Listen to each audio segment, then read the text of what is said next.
Creo que señalaste dos cosas que son esenciales en mi novela y esenciales en mis obsesiones literarias. Una de ellas es el cruce de caminos entre la historia con mayúscula, las pequeñas historias privadas de la gente, que ha sido el centro de mis preocupaciones desde hace mucho tiempo. De hecho, desde que aprendí a escribir novelas sobre Colombia. No siempre ha sido el caso. Mi primer libro maduro, mi primer libro presentable, es un libro de cuentos que sucede en Francia y en Bélgica, que son los países donde yo he vivido después de salir de Colombia. Y antes de eso, cosa que solo confieso en petit comité, así como estamos hoy, antes de eso hay dos novelas que ahora, que desde hace mucho tiempo considero ejercicios de juventud y que por eso no he vuelto a publicar, no he vuelto a permitir que se publiquen, y en general he prohibido a todos mis amigos que las lean. En ninguno de esos tres primeros libros, mis dos primeras novelas y el libro de cuentos, está Colombia por ninguna parte, porque yo sentía que no entendía mi país, y sentía que haberme ido de mi país, al haberme ido de mi país, había perdido en cierto sentido la autoridad moral para escribir sobre él. En parte la había perdido, regreso a la primera idea, porque no lo entendía.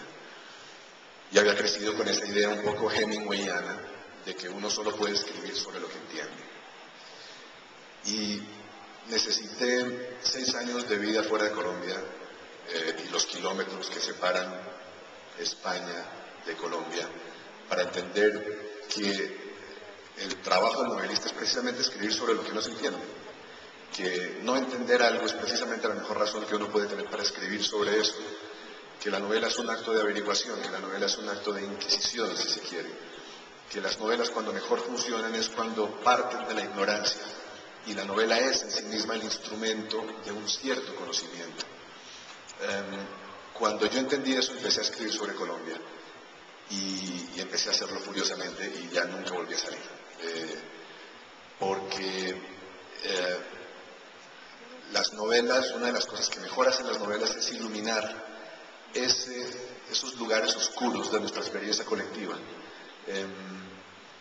y explorar la manera en que la experiencia colectiva nos ha marcado a nosotros, los individuos. Esa ha sido mi obsesión. Hace relativamente poco escribí un ensayo sobre la relación entre historia y ficción, en el que comparaba la historia con un vaso lleno de agua. El vaso es la historia colectiva, el vaso es la historia general, las generalizaciones que hacemos, y dentro de eso están las vidas individuales. El agua son las vidas individuales de la gente que compone la historia, de la gente que sufre la historia. El agua se va evaporando con el tiempo.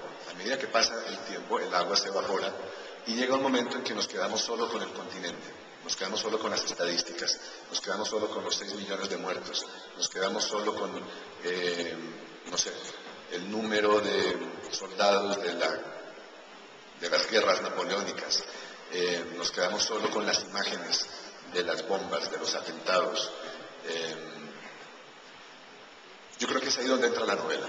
La novela es la ficción, es lo que vuelve a llenar el vaso con agua, lo que vuelve a llenar el continente vacío de la experiencia colectiva con la vida individual, con la experiencia individual, con el sufrimiento individual y particular de un solo hombre o de unos hombres dentro de la historia, que son los personajes.